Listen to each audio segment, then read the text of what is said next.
Dollar US, l'ombre du short squeeze plane sur le marché.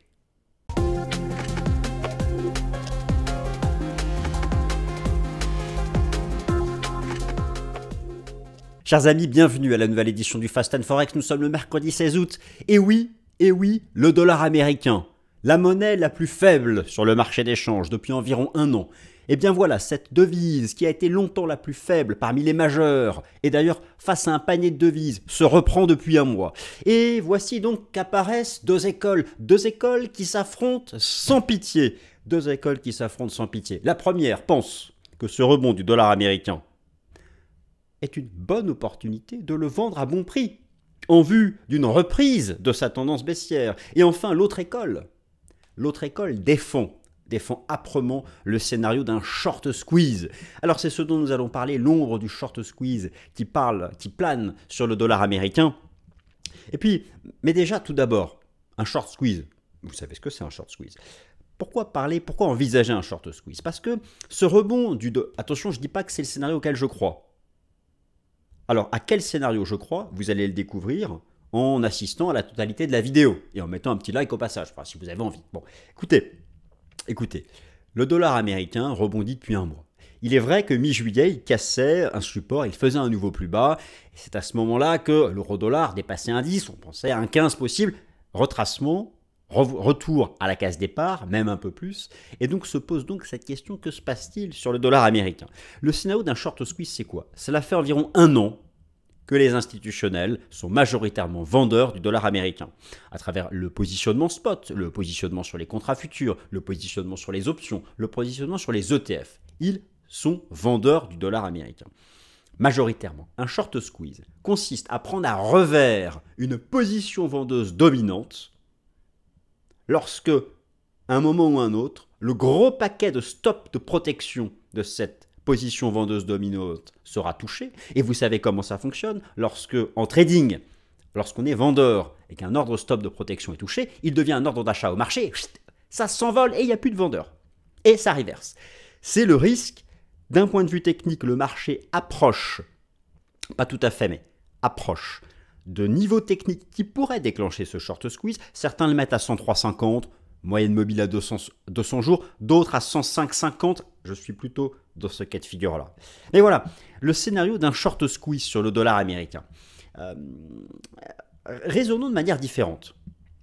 Qu'est-ce qui pourrait, imaginons les causes fondamentales qui pourraient faire que ce rebond depuis un mois n'est pas qu'un simple petit rebond court terme avant de reprendre la tendance baissière, mais bel et bien la première jambe massive et verticale d'un nouveau bull market du dollar US. En gros, ça veut dire un euro-dollar qui retombe à la parité, ou au moins un 0,5. Bon, qu'est-ce qui pourrait créer ça? Écoutez, premier élément, la seconde vague d'inflation. Si cette seconde vague d'inflation aux États-Unis devait devenir concrète, structurelle, c'est-à-dire qu'elle dépasse le simple cadre du rebond du prix du pétrole, mais qu'elle atteigne, je ne sais pas, l'immobilier, vous allez voir, ça rebondit un peu. Les services, les prix alimentaires, le coût du transport en général. Bon. Là, vous auriez une raison d'envisager un short squeeze. En fait, le principal danger, c'est quoi? C'est de prendre à revers, s'il y a un short squeeze sur le dollar américain, c'est que les anticipations vis-à-vis de la politique monétaire de la Fed sont prises à revers. Car encore une fois, le marché, les investisseurs font cette erreur. Ils font cette erreur de mettre tous leurs œufs dans le même panier. Je regardais encore, à nouveau, les probabilités implicites d'action de la Fed. Selon le marché, c'est basé sur le prix des contrats futurs négociés à la bourse de Chicago sur le taux d'intérêt des Fed Funds. Eh bien, les investisseurs sont persuadés à 90% que le taux terminal est atteint à 5,50, celui de la Fed. Alors que pourtant, alerte rouge sur les taux du marché, les taux d'intérêt du marché ils sont revenus sur leur plus haut annuel. S'ils les dépassent, les anticipations du marché vont changer.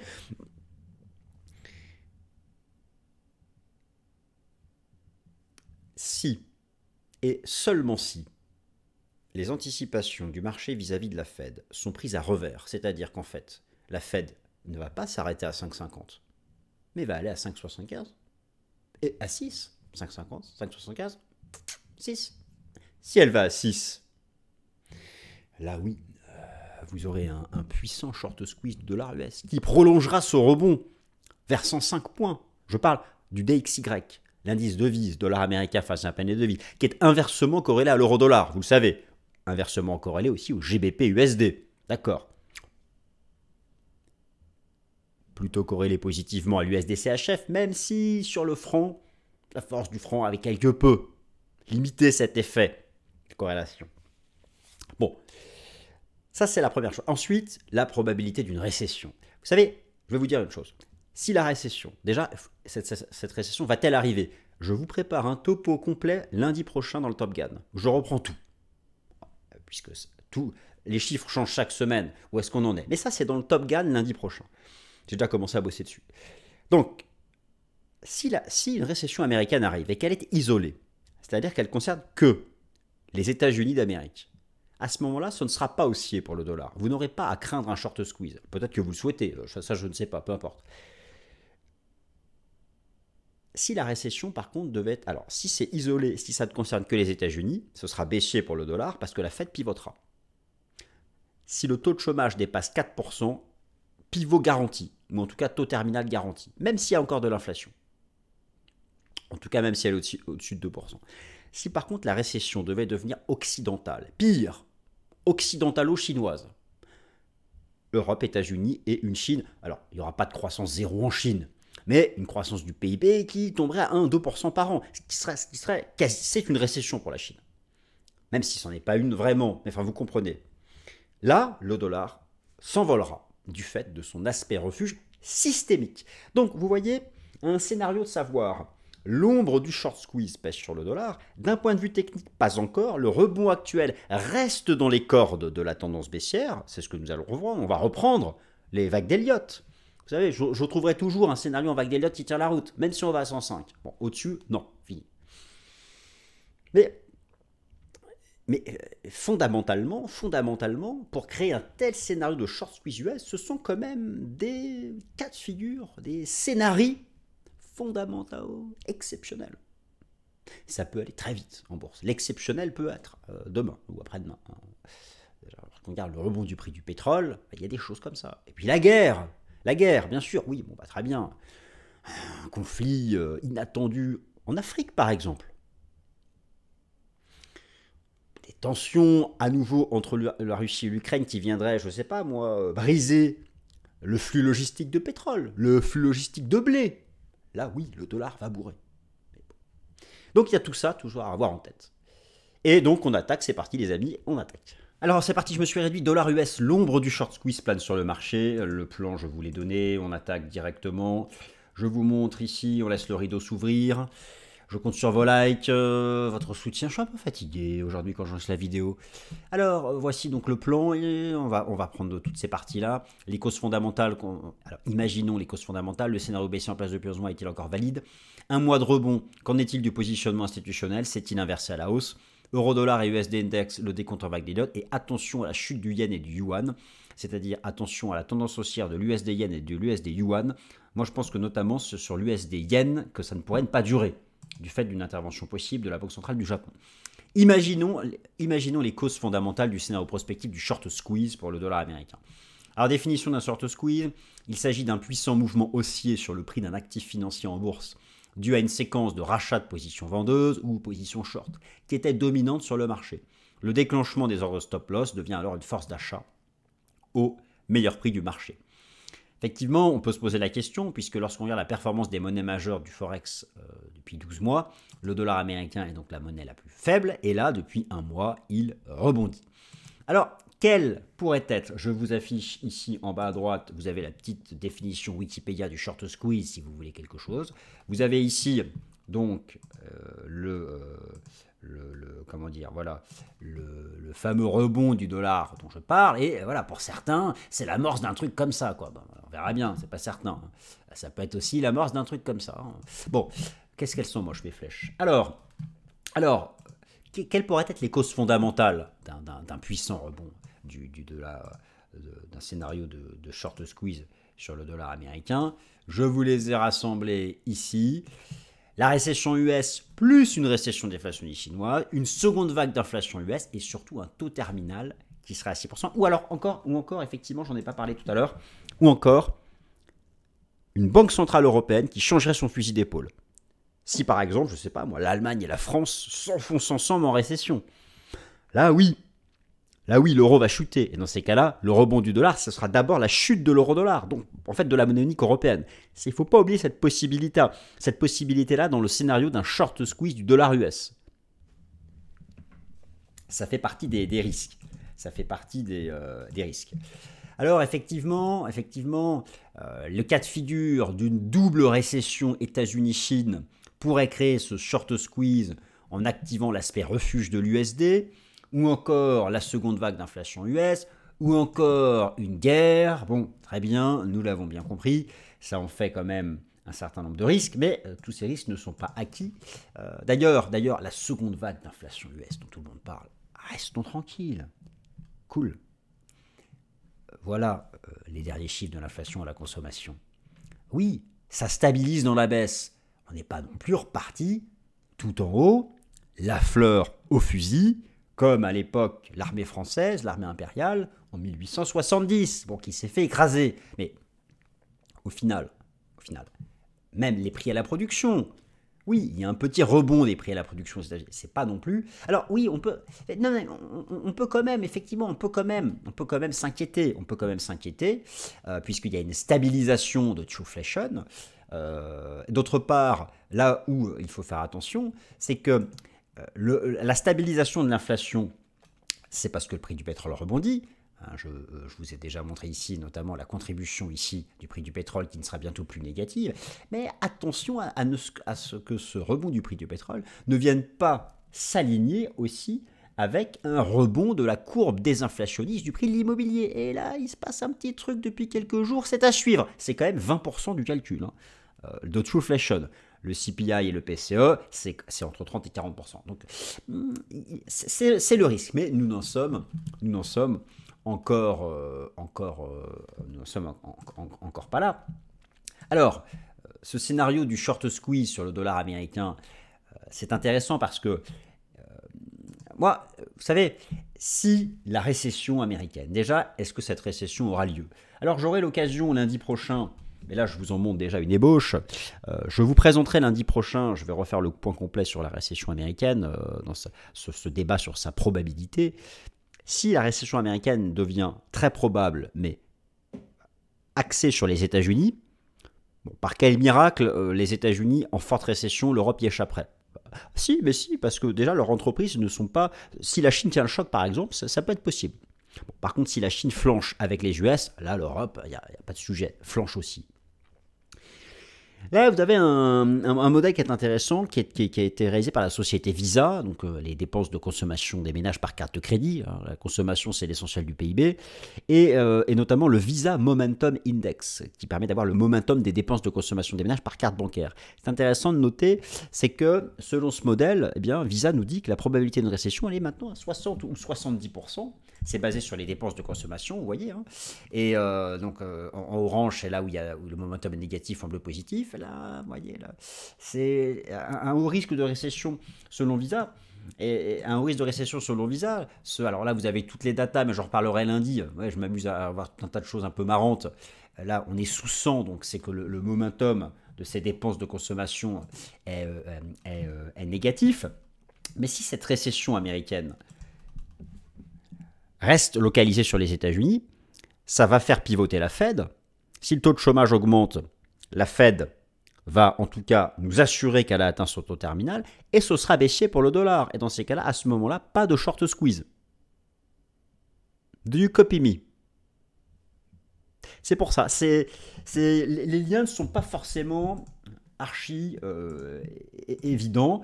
Et d'ailleurs, bon, ce débat sur la probabilité d'une récession aux États-Unis, il est loin d'être tranché. D'ailleurs, même le modèle du Conference Board avec son fameux leading indicator qui est en jaune, qui nous indique qu'a priori, on n'aura pas en tout cas d'expansion du PIB US, même eux, ils sont passés de 0 à 0,5. Donc, il semble écarter ce scénario. Bon, pour la Chine, bien sûr, absolument pas de récession en 2024. Mais justement, si les États-Unis échappent à la récession, cela pourrait être inflationniste, ça pourrait venir alimenter la seconde vague d'inflation états-unienne, et donc à ce moment-là, pousser davantage le dollar américain et peut-être créer ce scénario de short squeeze. Alors au final, la tendance baissière du dollar américain depuis 11 mois, elle peut rester valide fondamentalement, mais sous certaines conditions.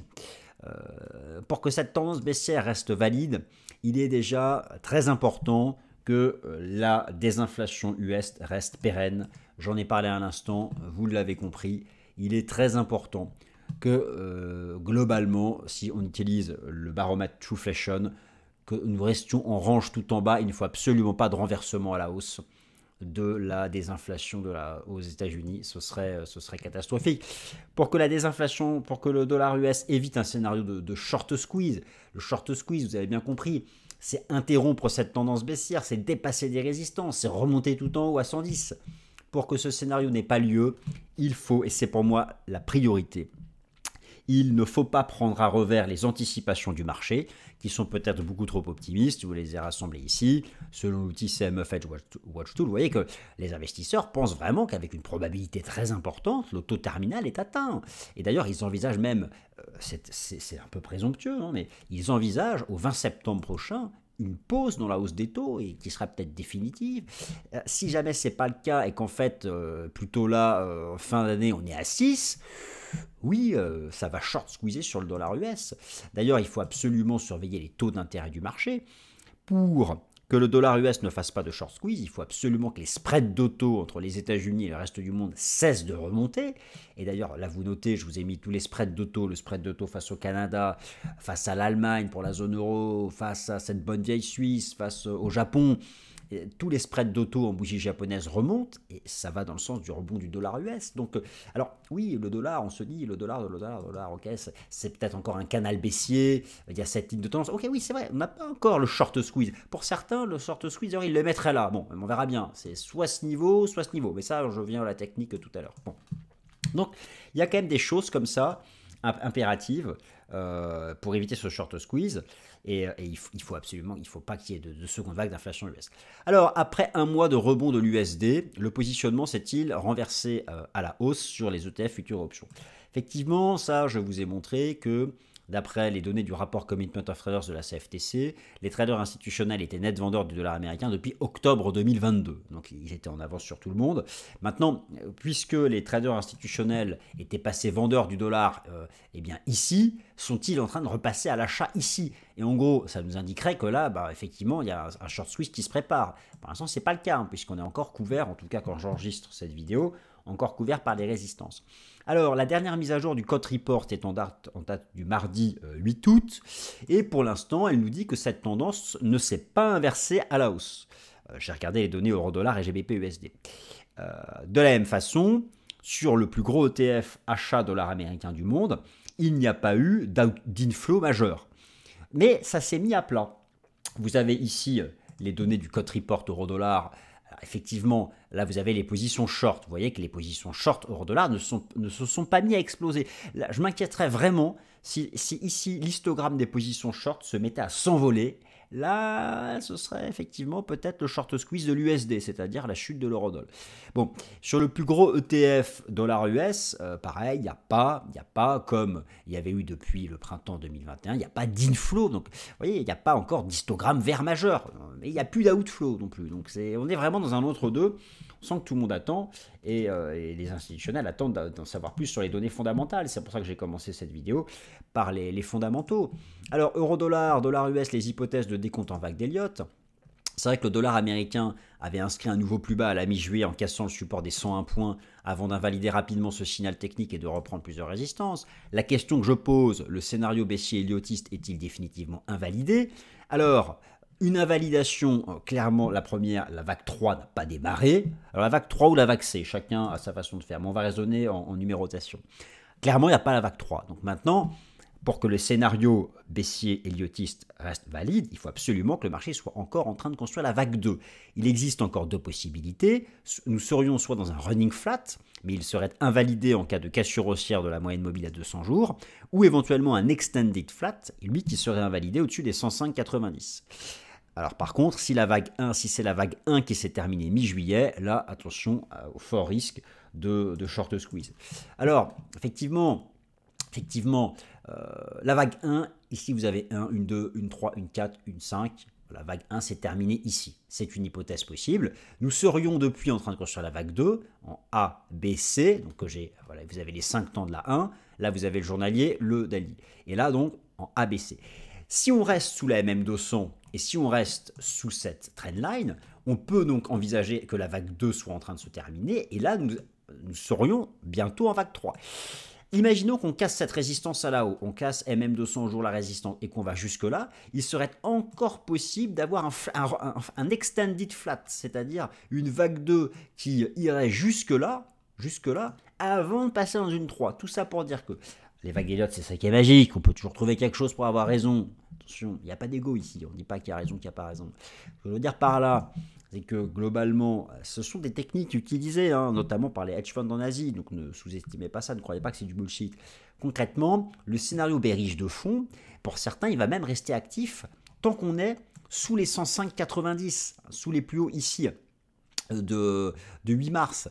Donc voilà, moi j'aurais tendance à me méfier dès ici. Donc voilà, on est vraiment là, quand j'enregistre la vidéo, sur un niveau très chaud. MM200 jours, ce canal, la ligne de tendance ici, et pour moi il y aurait un risque de short squeeze en cas de dépassement donc de ces 104, 105, 50, 104, mais pour d'autres c'est ici, c'est 105,50.